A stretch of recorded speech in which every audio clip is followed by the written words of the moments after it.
Last time we talked about fraction, rational number in fraction form. But today, we're going to tackle is operation ng rational numbers in decimal form. All numbers will be computed in decimal form. Okay? Kaya nakakompute natin siya in decimal form. Ngayon, what is the four fundamental operations again? That is addition, subtraction, multiplication, and division, diba? So, kung maaalala natin yung MDAS. Yan. So, hindi naman mawawala sa ating MDAS, diba? So, pag sinabing MDAS, hindi ibig sabihin multiplication lagi ang mauna. Hinati yan sa dalawa. It was divided into two. Then, multiplication and division must be computed from left to right. And also, addition and subtraction must be computed from left to right. Okay? So, hindi porket multiplication na una sa MDAS, multiplication unahin natin kaysa division. No. Multiplication and division will be computed at the same time from left to right. Okay? So, computing natin siya from left to right. Multiplication or division. Whether kung sino yung nauna, it is division or multiplication, we must compute it from left to right. Or addition and subtraction. Addition and subtraction naman, kapag addition and subtraction na yung natira sa equation natin, we must compute it from left to right. Okay? So, hatiin natin sa dalawa yung multiplication and division and subtraction. Yes, Tanya? Sir, sabi po ni Clarence, wait lang daw po, papasok lang po siya. Okay.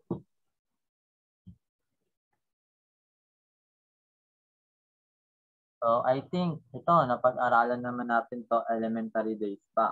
So, mabilis nyo na lang tong makakompute. So, for example, we have 9.75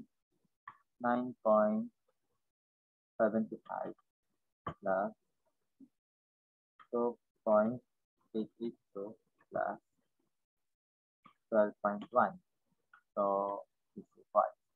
So, we have 9.75 plus 2.882,000, 10,000, sorry, 10,000, thousands niya. 882,000, 12 ones, ay 12 tens, and 12 and 1 tenths, okay, o 12.5. So, kapag na-compute tayo and rational number ng plus, so, ang tanda naman ng ating rules, diba? So, we must align it first. I-align natin siya, 9.75. Siyempre, magkakasama yung mga decimal. 9.75 bago dito naman. So, dapat lahat ng decimal dyan magkakatapat. 2.882 then 12.1. Okay?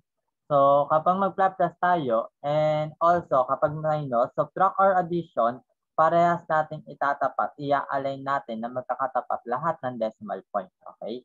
All decimal point must be arranged or aligned na magkakatapat.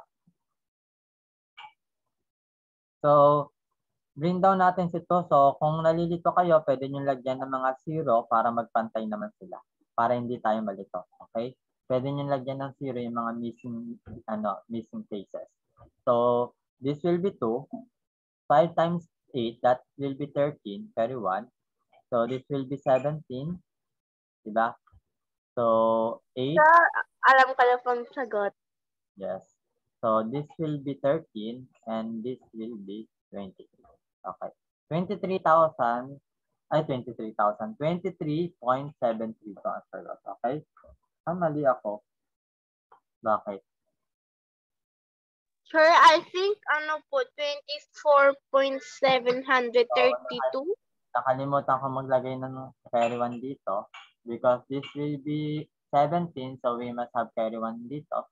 Carry 1 in the upper of 9, and this will be 14 and carry 1. So we have 24.732. Ay, 24.732,000. Diba? So, kapag mag-plus tayo, very easy naman, diba? Kapag mag-plus tayo, we must align all the decimal. Kapag hindi tayo naka-align yung decimal, mamamali tayo ng sagot. Okay? So, ang magiging sagot natin dito is 24,000. 24.732. Okay?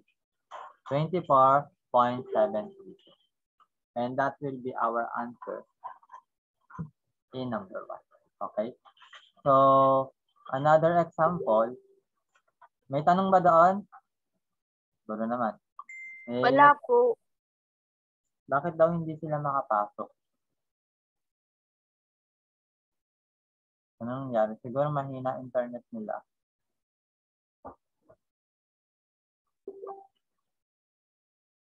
Wala po kami sa bahay. Ay. Kaya pala. 9010. Then plus. Minus pala. So, number 10 naman is minus. Minus 26.4281.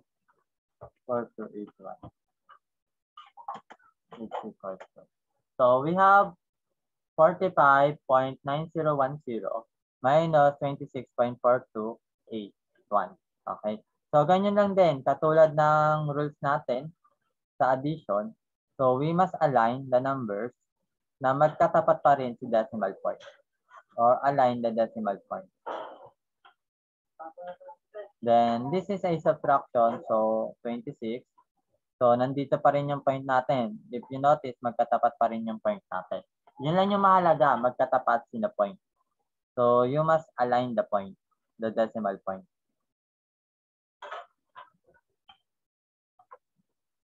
Okay? Then, we're going to subtract na. Subtract. So, kapag isa-subtract naman, nasa taas,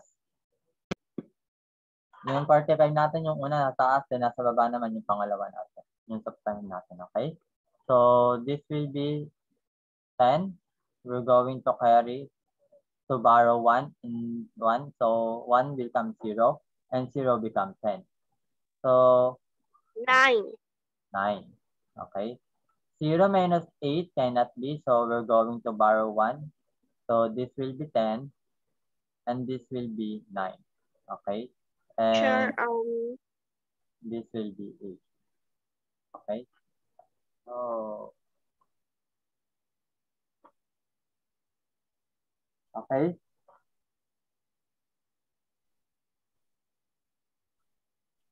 Nakakuha ba? Nakakuha ba yung part na to? So, itong 1 natin naging 0 kasi nag-borrow yung 0 kay 1. So, naging 0. Ngayon, naging 10 siya. Nag-borrow siya ng isa kay 0. Si 0, hindi naman siya mababaruhan. So, kailangan niya pa rin mag-borrow ng isa kay 9. Okay. This is the rules of borrowing. So, borrow lang. Utang-utang lang tayo. Then, 10 minus 8, that will be 2. Then, 9 minus 2, that will be 7. 8 minus 4 is 4. So, dito, wala na naman nag-borrow, diba? Kasi nabayaran na ni 9 yung na-borrow. So, dito, 5 minus 6 cannot be. So, we're going to borrow again. 5 will be 15 and 4 will be 3. Kasi kay 4 siya nag-borrow. 5 minus 6, that will be 9. And 3 minus 2 is 1. So, we have the answer of 19.4729. Okay? So, kailangan align pa rin yung ating decimal point sa addition and subtraction. So, we have 19.4729.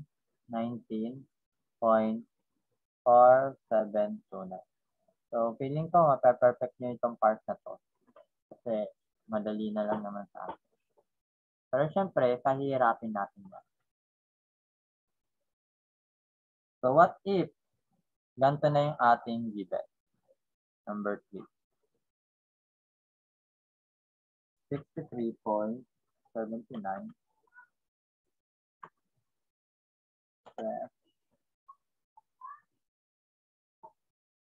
0.823 minus 72.72.315. Tatlo yung ating operation. So, dalawa yung ating operation, sorry. Dalawa lang yung ating operation, which is addition. Paano po ulit pag plus at minus? Sino po mauna? So, from left to right pa din, okay? Kapag plus and minus, it depends upon left to right. Diba sa MDAS, Okay po. we have MDAS. So, magkasama si addition and subtraction. So, left to right din yung rule na gagamitin natin. Hindi natin uunahin si addition. Bagkus magle-left to right pa rin tayo. So dito nagkataon lang addition yung ating nasa left, diba? Kaya mukhang inuna natin sa addition. Pero left to right pa din yung ating gagamitin. So since we are going to make left to right, so ang unahin natin, yan, addition, diba? Which is 63.79 plus 0.823. So we have 63.79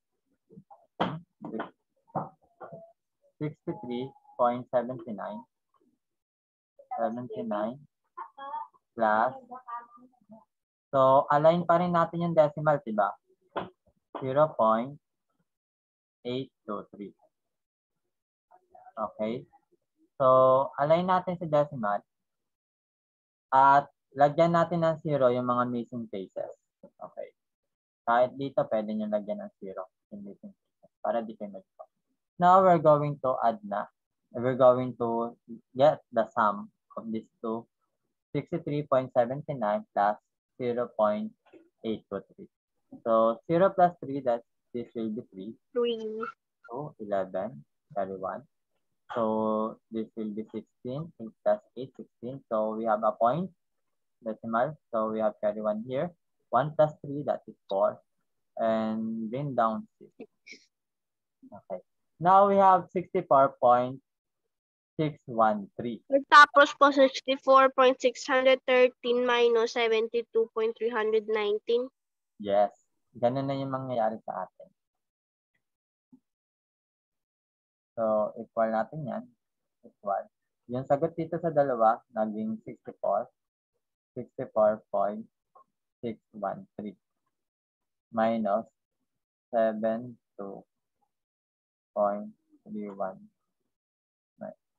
So, tandaan natin kapag magsasubtract tayo, so kapag sinubtract kasi natin yan dito, 72 cannot be, diba? Kasi masyadong malaki yung 72 kaysa sa 64.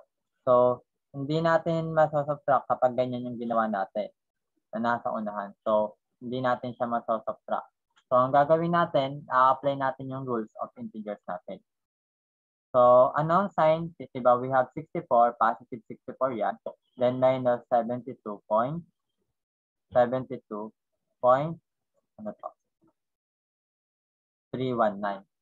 So, kapag nagma-minus tayo, we keep the KCC or RCC na tinuro ko noon, diba? So, keep, magiging positive 64 pa rin siya, positive 64.613 plus, ito positive, plus negative 72.319. Diba? The KCC method natin, no, RCC, remain, change, or keep, change. Diba? Remain, change, or keep, change. So, we have the positive. So, positive pa rin si 64. Yung subtraction nating method, naging plus. Then, si positive 27, naging negative 27. So, anong rules ngayon kapag mag-plus tayo ng magkaibang numbers, na magkaibang sign? So, the sum of the two different numbers, we're going to get the difference and copy the sign which have the greater absolute value. So, kuhanin natin yung difference nila, then copy the sign which have the greatest absolute value. So, ipagma-minus natin sila. Sino bang mas malaki? Si 72. 72.319 minus 64.613. Then, subtract natin yan. 9 minus 3, that will be 6. 1 minus 1, 0. So, 3 minus 6 cannot be. So, we're going to borrow from 2. 2 will become 1, and 3 will become 13. 13 minus 6, this will be 7. Then, copy the decimal. Kailangan naka-align pa rin si decimal bago tayo mag-compute. 1 minus 4 cannot be. So, we're going to borrow 1. And 7 will become 6, and 1 will become 11. 11 minus 4, this is 7. And 6 minus 6, 0. So, ano magiging sign ni, so nakita na natin. Ano magiging sign ni 7.700? Ni 7. Sure, negative 7.700. I'm 706. Yes, 706,000. So, magiging negative because mas malaki si 72.319 kaysa kay 69.613. Diba? We're going to copy the sign which have the greater absolute value. Since mas malaki ang value ni 72 kaysa kay 64, yung negative ang ating gagawin sa kanila. So, the sign of this will become negative.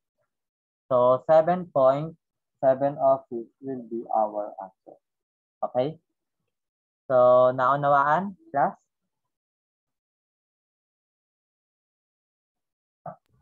Opo. Okay. So, tandaan lang natin, kapag nagsasubtract tayo, sa subtraction lang natin pwedeng gamitin yung KCC class. Then, para maging addition siya, then yung addition, apply natin yung rules ng addition natin sa integer. So, we have another number. So, take a screenshot. 5, 4, 3, 2, 1.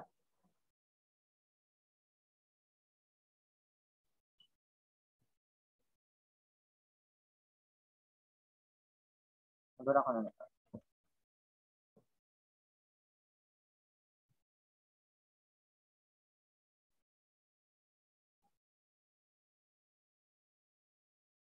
So, another one. We have 4.68 plus negative 2.42. Yeah. Minus, yan na. Nagkanda negative na. Negative 10.32.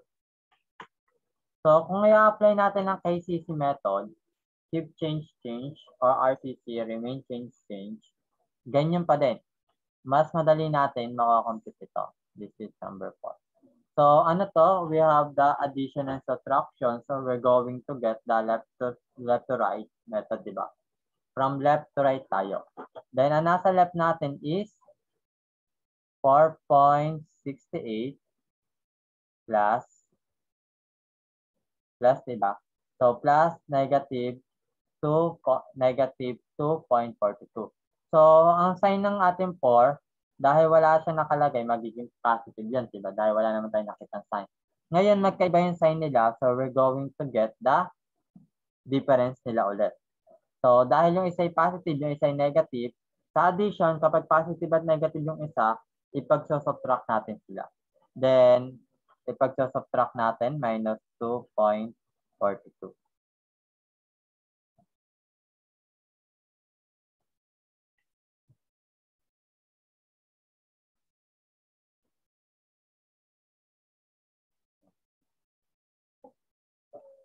Okay, positive. So, positive 4.68 plus negative 2.42. So, we're going to get a difference of these two.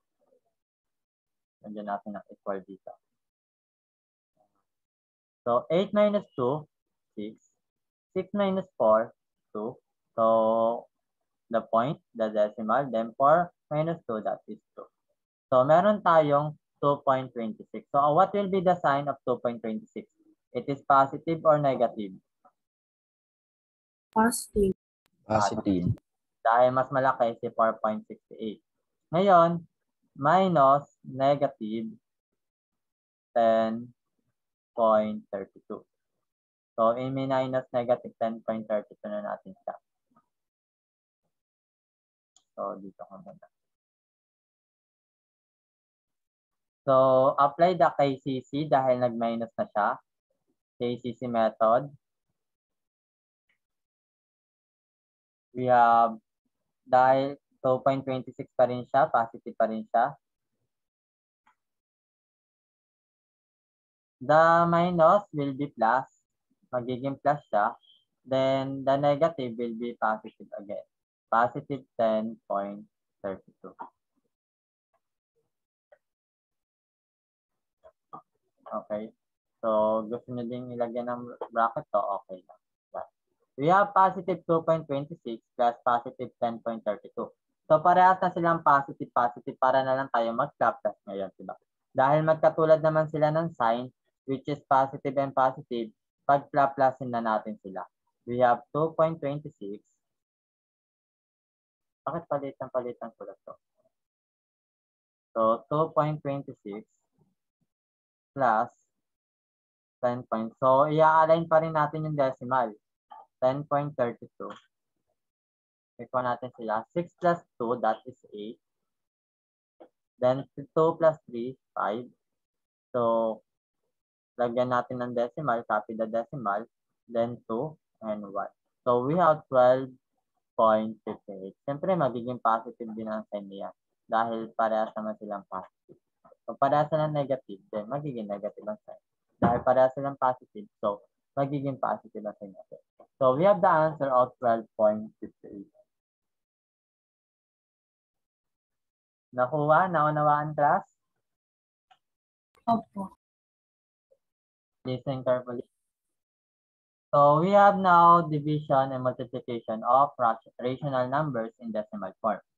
So, we have 3.666 divided by 23.5. So, our divisor is 23.5 and our dividend is 3.666. Divisor, lagi siyang nasa labas, diba? So, we have 23.5. And nasa loob naman ng atin, si dividend na 3.666. Okay. Hindi tayo pwedeng mag-divide hanggat naka-stated as decimal form yung ating divisor. Kailangan wala siyang decimal point. Ngayon, paano matatanggal ang decimal point niya? I-move natin ang decimal point niya hanggang sa maging nasa dulo na siya. Since isang beses lang tayo nag-move para mapunta sa dulo or maging whole number yung 23.5 natin, i-move natin na isang beses, ang dividend natin, i-move din natin na isang beses ang ating decimal. So, ang decimal natin is naging 36.66 na lang siya. Okay? Then, whole number na yung ating 23.5. Hindi na siya 23.5, kundi 235 na siya. Ganyan din sa ating, yung 3.666 natin, naging 36.66 na siya. Okay? Naunawaan? Bakit kailangan natin mag-move ng decimal sa divisor? Kasi kailangan whole number yung ating divisor. Si dividend, okay lang na naka-decimal form pa rin siya. Pero sa divisor natin, kailangan whole number siya. Stated siya in whole number. Ngayon, meron na tayong 235 sa divisor. Murahin na din natin ito. Kasi lagay na nga din natin. So, nag-move tayo ng isang decimal. So, napunta siya dito. Kapag nasa dulo na number ang decimal natin, that is whole number na. Okay? So, we have 235. So, unahin natin yung first 3 digits. 336. 366 pala. 366 divided 235. What is the answer? So, lalagyan din natin ng point dito. Since 366 tayo nagsimula, at iyon naman meron doon kay 366. So, lalagyan natin ng isang 0 dito sa unahan ng point natin. Okay? So, 366 divided 235. So, ilang 235 meron kay 366? I think isa lang, diba? So, there is only one. So, 1 times 235, 235 ang sagot. So, we're going to subtract. 6 minus 5, that is 1. 6 minus 3, that is 3. And 3 minus 2, that is 1. So, 131 cannot be divided into 235. So, we're going to bring down 6. Okay? So, meron na tayong 1,316. 1,316 divided by 235. How many is that? Ilang 235 meron kay 1,316?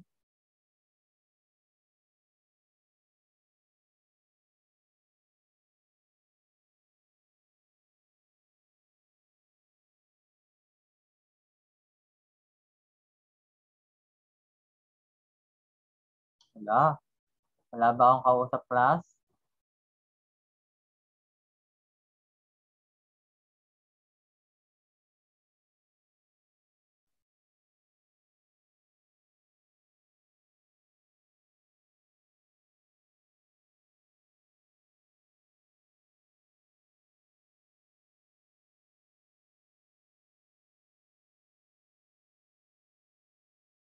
Sir, 7 po. Ilan? 7. 7. So, try natin. Tignan natin. 235 times 7.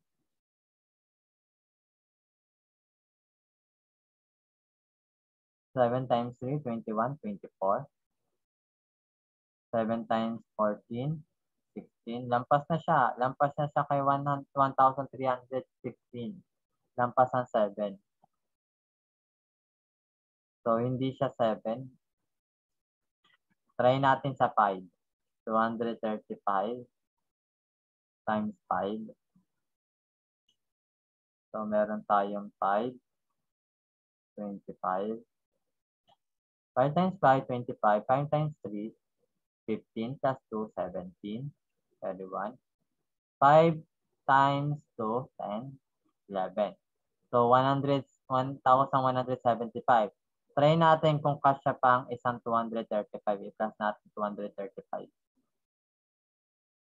5, ay 10 pala to, 10.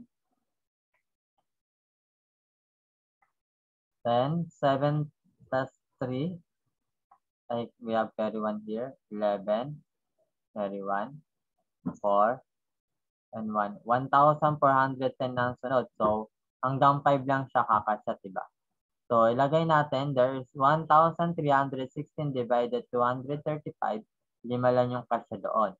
So, sa 5 times 235, ito yung sagot natin, 1,175. Iso-subtract ngayon natin yan. 1,175. So, 6 minus 5, that is 1. 1 minus 7, so we're going to make it 11. We're going to borrow. 3 will become 2. 11 minus 7, that is 4. 2 minus 1, that is 1. And 1 minus 1, that is 0. So, hindi na kasya si 141 kay 235. Ngayon, sir, hindi pa zero yung sagot natin. Hanggat di pa nagsisiro yung sagot natin, pwede natin tayo magdagdag ng 0 sa dulo, then bring down 0 dito sa dulo. Okay? So, we have now 1,410. Yun, diba kanina? Dito, ito pala. Nakita nyo ba? Kapag nagdagdag tayo ng 235, diba may 5 na tayong 235 and that is 1,175. Ngayon, pag nagdagdag pa tayo ng isa, 1,410 ang kalalabasan. So, it means 1,410 divided by 235, that is 6. So, we're going to put 6 here. And 6 times 235, that is 1,410. Then, we're going to subtract, we have now 0.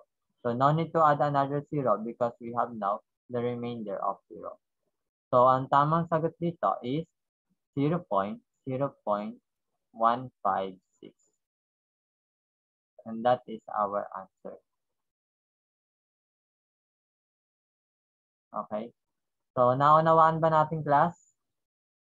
Opo. Okay. How about the others? Do you have any question?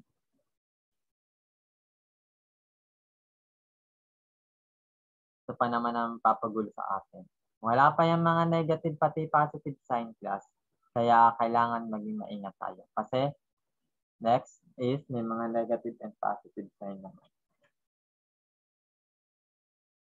Okay? So, another example.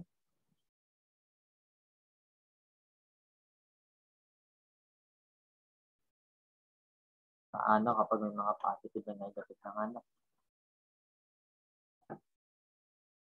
So, madali lang yan.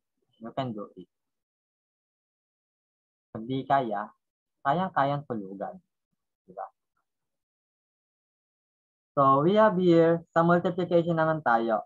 We have here 3.8 times 0.29. So, tandaan natin, kapag nagmumultiply tayo ng numbers na decimal form, kahit hindi na magkakatapat yung ating decimal places. So, pwede natin ilagay yan na 0.29 times 3.8. Yan. This is 2. Then 3.8. Okay lang kahit hindi na magkatapat yung decimal. Basta lahat sila is hindi naman compress, naka-align to the right side natin. Basta nasa dulo sila ng right side natin. Okay? Lagi natin silang isasagad sa dulo ng right side. So, we have 0.29 times 3.8. So, unahin muna natin si 8. 8 times 9. What is 8 times 9? 8 times 9. Marunong ba kayo mag-compute yung pakamay? That is 72. Okay? So, 72. 8 times 8, 16. Plus 7, 23. So, wag nyo munang pansinin sina decimal. Okay lang yon. So, 8 times 0, 0 plus 2, that is 2. So, kapag multiplication ang ginagawa natin, panguli natin papansinin yung decimal. Now, we have 3 times 9. What is 3 times 9? That is 27. So, we have carry 2. So, burahin muna natin mga carry. We have carry 2. Then, 3 times 2, that is 6 plus 2, 8. Then, 3 times 0, that is 0. Now, we're going to add 2, 10, carry 1. 11, carry 1. So, we have 1,102. Ngayon, bibilangin natin ilan ang decimal dito? 2 places. Bibilangin nyo kung ilan decimal places, lahat na nasa right side. Then, dito naman, 1 places. In the total of 3 places. So, mula 3 places, mag-move tayo ng 3 places mula dito sa pinakadulo. Okay? So, nakikita yung dot na yon. Nandun kasi yung decimal point natin.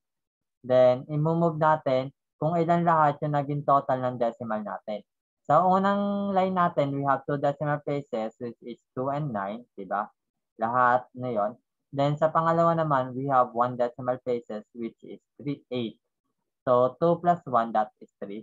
So, move tayo ng 3, 1, 2, 3. So, this will be our answer. So, 3.8 times 0.29, the answer is 1.102. Naunawaan? Did you catch it? Zero po. So, sa number 2 naman, we have negative. Negative 71.1 and 74.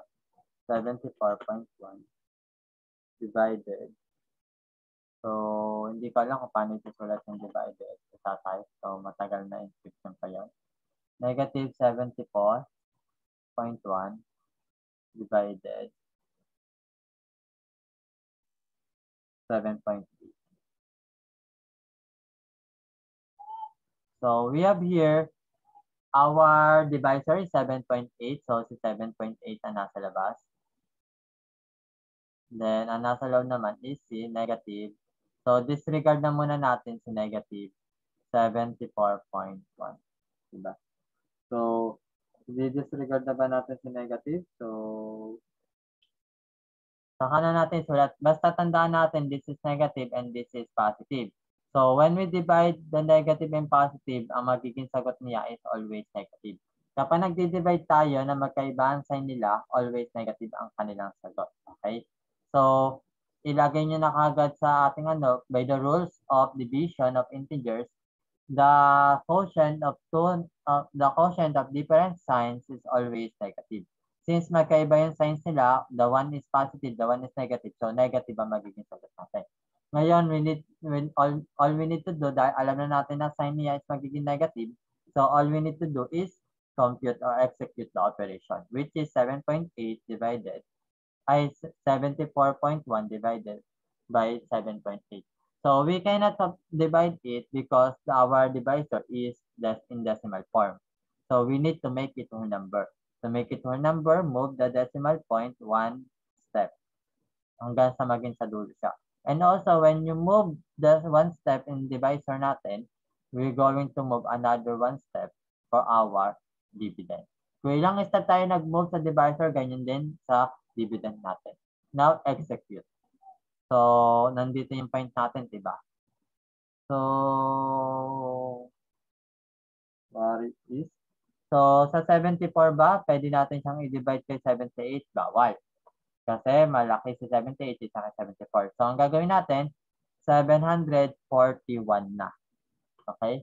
741 divided by 78. What is 741 divided by 78?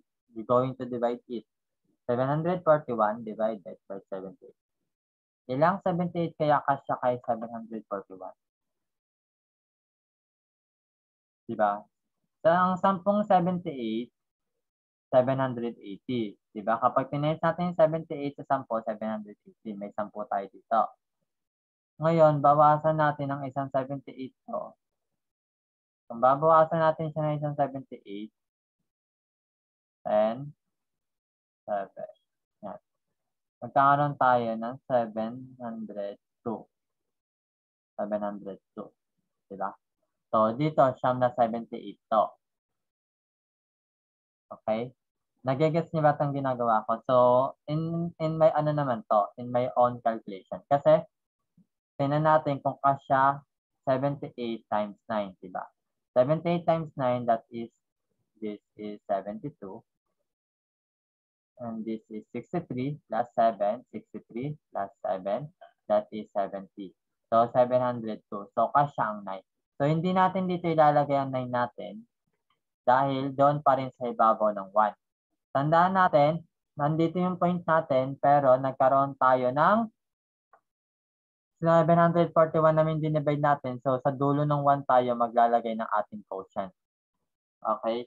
So, ang quotient natin ng 9, ilalagay natin doon sa ibabaw ni 1, sa dulo ng ating pinag-divide. So, we have 9 times 78, that is 702. Then, we're going to subtract it. This will be na 11, and we're going to borrow it to 4. So, 11 minus 2, that is 9.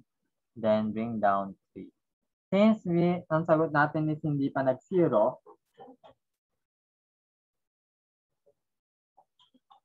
add natin siya ng 0 dito. We're going to add another 0, then bring down 0. 390 divided by 780. So, 780, 390 divided 78. I-divide natin si 390 kay 78. Ilang 78 kaya magagawa naman?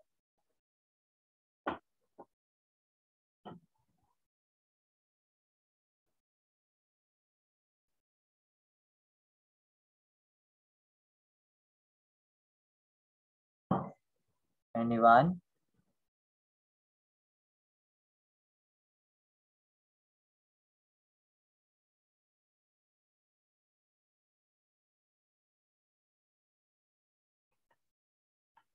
Try natin sa 5.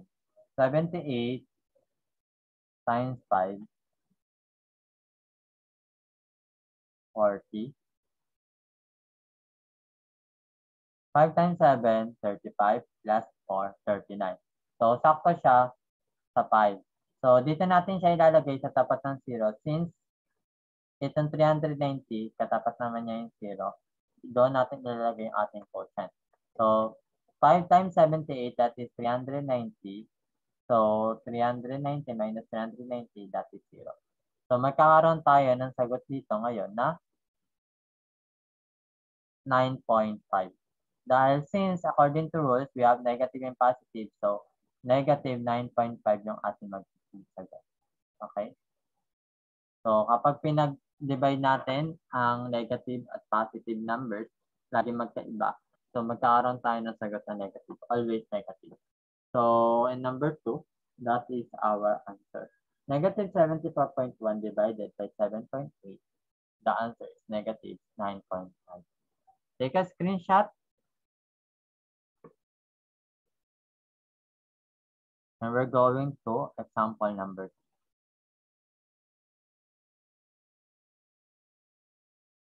2. Diyan pa ba kayo? Paramdam naman kayo. Opo. Salamat, Mijay. So, example number 3 natin, we have multiplication again. We have 8.93 times negative 76.4.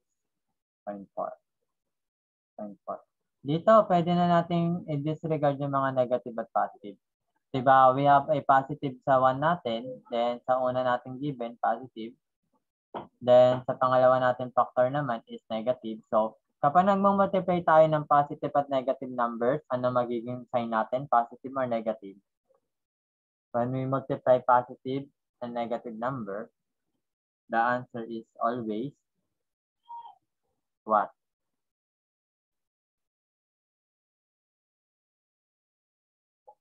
Hello. Tinuro ko na yung rules na yan sa inyo, kauna-unahan pa lang. We have the 10 rules, and that 10 rules, dapat kabisado natin sila. The product of a positive and negative integers is always negative. Okay? Kapag nagmumultiply tayo at magkaiba ang sign nila, negative lagi ang sagot. Diba? Dahil alam na natin negative ang sagot, kailangan na lang natin gawin is ipag-multiply sila. Okay? Then, multiply na natin sila. 8.93. Then, multiply natin sa 76.4. So, in multiplication, wala naman tayong pake kung naka-align si decimal point or hindi. Basta as long na mamumultiply natin siya. So, kailangan nasa dulo lagi, naka-align sila sa dulo. Yun lang yung mahalaga, naka-align sila sa dulo. So, 4 times 3, medyo mahaba-haba pala ito. Ay.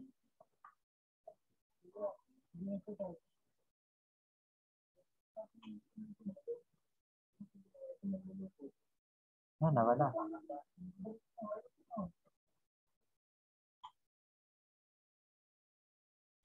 So, 4 times 3, that is 12.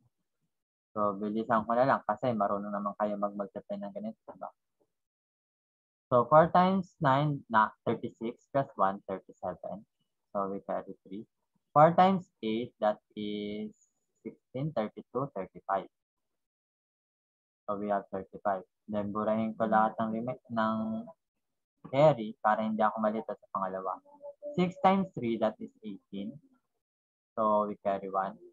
6 times 9, that is 54, plus 1, that is 55. Then 6 times 8, what is 6 times 8? 48. Plus 5, 48 plus 5, that is 53. So we have here 53. Then burahin ko ulit yung mga carry para hindi ako malito sa pangatlo naman. 7 times 3, that is 21. So dito ko nalalagay yon. 7 times 9, that is 63, diba? 63. Then 63 plus 2, that is 65. Then 7 times 8, 7 times 8, that is 56. Plus 6, that is 62. Tama ba ako? Baka mali ako ha. Sabihin nyo lang pag mali ako. Then we're going to bring down 2, that is addition. 7 plus 8, that is 15. So we carry 1. This is 12. This is 12 again. This is 13. And we have 7. Now, bilangin natin mga decimal places. We have 1, 2 decimal places. We have 1 decimal places here. So, lahat is 3. So, from the left, sa right, sa pinakadulong right, we're going to move the 3 decimal places to the left. 1, 2, 3. So, our point will be here. So, the answer here is 732.252 thousands. Naunawaan? O, bakit mali ako sa ano? Why? Bakit magkaiba ako sa ano? Oo nga, mali nga. Sabi ko sa inyo kapag mali ako, i-correct nyo ako. This is 12 carry 1, so this will be 8 lang, and this is 6. Okay. So, this is 682.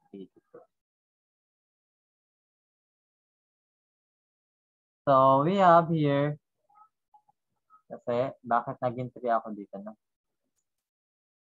Okay. Kakanalito lang din ako.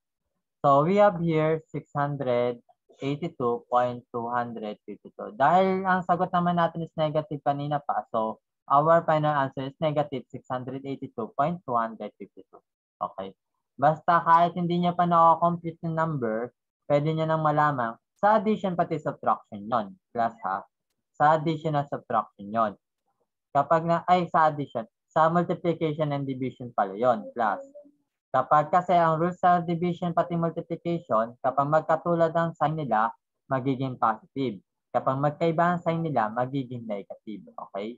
Ganun lagi ang rules pagdating sa sign ng multiplication and division. Kapag magkatulad ang sign, kahit parehas negative pa man siya, magiging positive siya. Kapag magkaiba ang sign, magiging negative siya. Okay? So, ganun ang kanya magiging sign. So, take a screenshot. And take a screenshot, then punta tayo sa ating sunod na example. 5, 4, 3, 2, 1.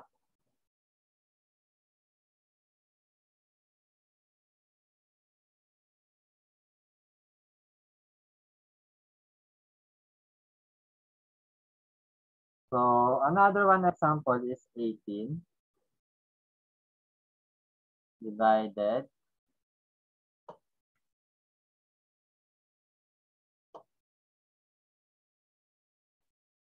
by 0.25. Nako. So, we have 18 divided by 0.25. We have the divisor of 0.25. Divisor natin, 0.25. Then, ang dividend naman natin, siyang nasa loob, which is 18. As you can see, hindi na naman whole number yung ating 25.25. So, move tayo ng decimal places, 1, 2. So, para maging whole number siya. Kung wala tayong nakikita ng decimal places sa dividend natin, understood na nasa dulo siya lagi.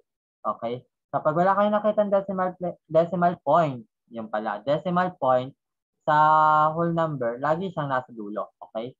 Lagi siya nasa dulo, right side. Right side at the end. Okay? Then, move tayo in 2 places, 1, 2. So, we have 0, 0. Dagdag lang kayo ng 0. Then, we have decimal point here and decimal point here. Doon na yung decimal point natin. Then, this is now whole number. Execute na natin yun. Kung magiging whole number na kasi ito. So, burahin na natin yan. So, magiging whole number na siya. Okay? Now, 25. So, simula tayo sa 18 dahil 2-digit naman divisor natin, 18. So, hindi pa rin siya pwede. 18 divided by 25 cannot be. So, gawin natin 180. 180 divided by 25. Ilang 25 meron kay 180? So, compute nyo nga, class. How many 25 there in 180?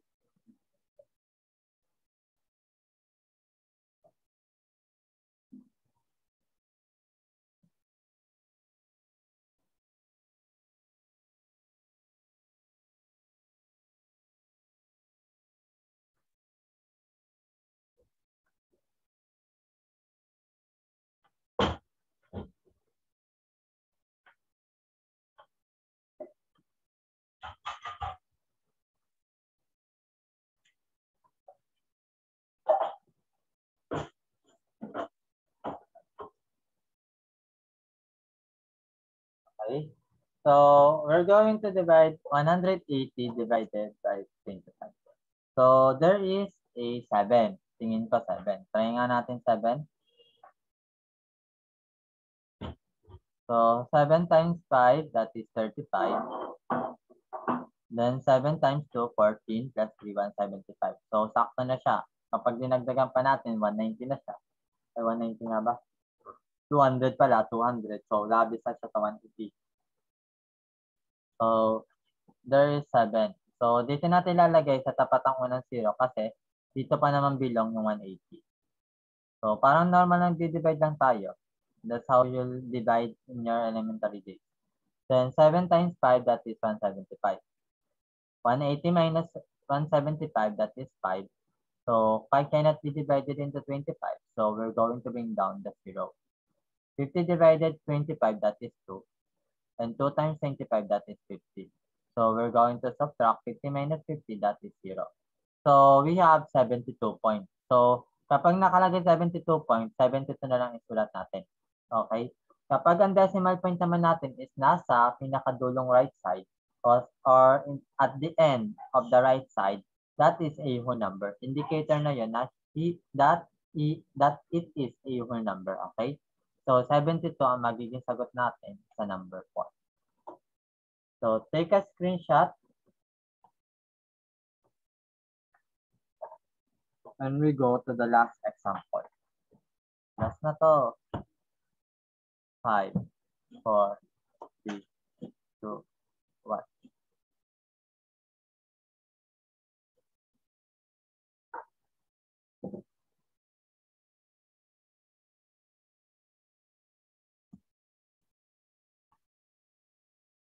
So last example natin, we have 110.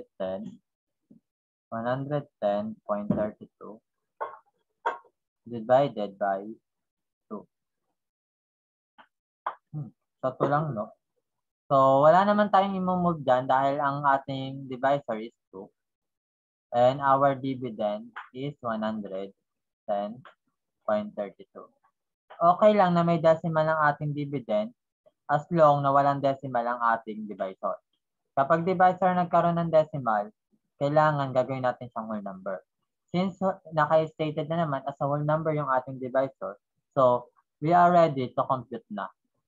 Ika-compute na natin siya. Execute na natin yung ating operator. So, ang decimal point pa rin natin is nandito sa tapat. Kung saan nakatapat ang decimal point ng dividend natin, doon din nakatapat ang decimal point ng ating quotient. Quotient, yung sagot natin, yung mga nagiging number natin dito sa taas. Okay? So, 1 divided by 2, that is 0. So, hindi naman. So, punta tayo kay 11. 11 divided by 2, that is 5. Then, 5 times 2, that is 10. So, we're going to subtract 1. So, bring down 0 since we cannot divide 1 into 2. So, 10 can be. 10 divided by 2, that is 5. Then, 5 times 2, that is 10. So, 0. Titigil na ba tayo dito dahil nag-0 na? No, hindi pa. Dahil meron pa tayong natitirang 0.32. Okay? So, bring down natin si 3. So, 3 divided by 2, that is 1. And 1 times 2, that is 2. So, subtract natin sila. Magkakaroon tayo ng 1. Then, bring down natin si 12 since we cannot divide 1 into 2. So, 12 divided by 2, that is 6. That is 6. So, lagay natin 6 dito. 6 times 2, that is 12. And 12 minus 12, that is 0. So, our final answer will be 55.16. So, this will be our final answer. Okay? So, is there any question? May tanong ba tayo?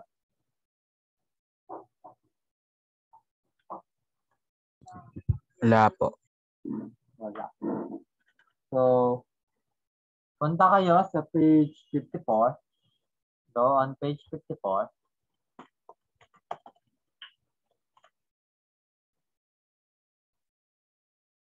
so, burahin ko na to. Take a screenshot. 5, 4, 3, 2, 5.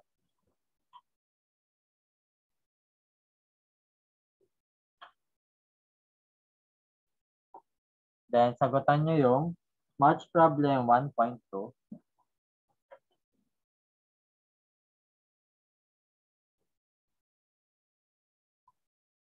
Then answer match problem.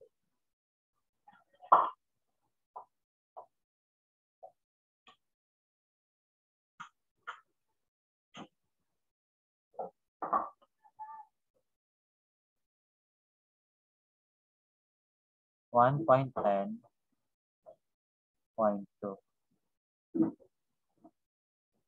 Okay. So on page 54, answer the match problem 1.10.2 and then send your answer in my account. Okay.